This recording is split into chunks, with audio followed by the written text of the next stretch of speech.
I'm 81 years old, and I've been awake since 4 this morning, thinking about all the years I spent being afraid. Not afraid of anything dramatic, just afraid enough to keep my life small.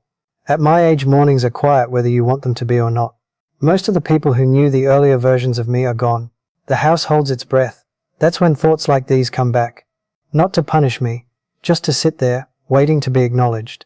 I'm not telling this because I want forgiveness or praise. I'm telling it because I don't have much time left to pretend it didn't happen. When you get old, people assume your regrets are about the big things. Wars, divorces, some grand failure. Mine are quieter than that. Mine are about all the times I chose safety, when what I really wanted was honesty.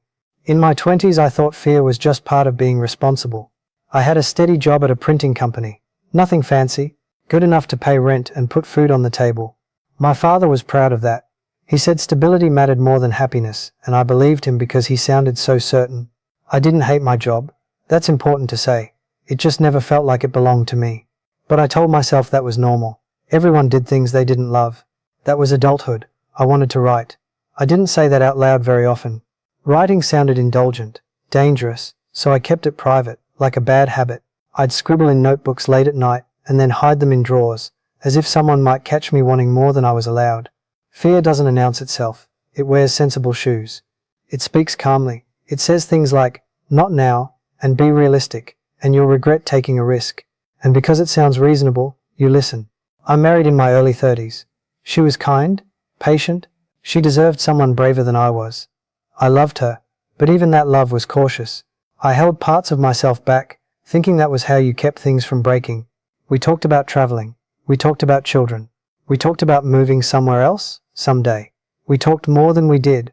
There was always a better time coming, after the promotion, after the next year, after things settled down. They never really do. Life didn't fall apart, that's the thing, it just slowly narrowed. We stopped inviting friends over. We stopped arguing because it felt easier not to. Silence can feel peaceful until you realize it's hollow. The fear kept telling me I was doing the right thing. I was dependable. I showed up. I paid bills. I kept promises. But I avoided conversations that might change things. I avoided choices that didn't come with guarantees. Years passed that way. Not in a blur. In detail. Morning coffee. Same route to work. Same jokes with coworkers. Same holidays with the same stories told again and again. It wasn't misery. It was numbness. And I mistook that for contentment. I missed moments without realizing I was missing them. I skipped a friend's going away party because I was tired. He moved across the country and died 10 years later. We never spoke again. I meant to call.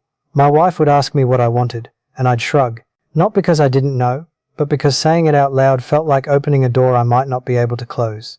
The cost of fear doesn't arrive all at once. It charges you slowly, in ways that don't show up on any statement. You pay with postponed dreams, with words you rehearse but never say, with a life that looks fine from the outside. The turning point came late, too late to be dramatic about it. My wife got sick when we were both in our 60s. It wasn't sudden. It was the kind of illness that gives you time to prepare and still leaves you unprepared. Sitting in hospital rooms does something to you. All the noise falls away. You see things clearly, but clarity doesn't come with solutions. Just truth. She asked me once if I was happy, not accusing, just curious. I opened my mouth and nothing came out. I held her hand instead. She smiled like she understood, but I don't think she did. I don't think I did either. She died on a Tuesday afternoon. The room was quiet. The nurse adjusted the sheets. Someone asked me if I wanted water. Life kept moving, even though mine felt like it had stopped. After the funeral, people told me I'd been a good husband.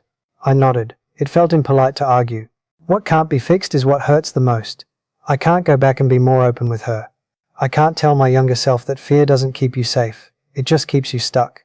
I can't reclaim the years I spent waiting for permission that was never going to come. Old age strips away the illusion of endless time. You stop saying someday because there aren't many left. That's when you realize how often you used it as an excuse. I live alone now. The days are slower. I write more ironically. Not for publication, just to leave something behind that proves I was paying attention. Eventually, if you're listening to this, I don't know where you are in your life. I don't know what you're afraid of. I only know that fear is very convincing, and time is not as patient as it seems. I wish I had known that being afraid doesn't make you careful. It makes you absent. It keeps you from fully showing up in your own life. I'm not telling you to quit your job or leave your partner or chase some grand dream. I'm telling you that the small truths matter, the conversations you keep postponing, the choices you keep outsourcing to caution. Those are the things that follow you into old age. I don't wake up angry. I wake up aware. There's a difference.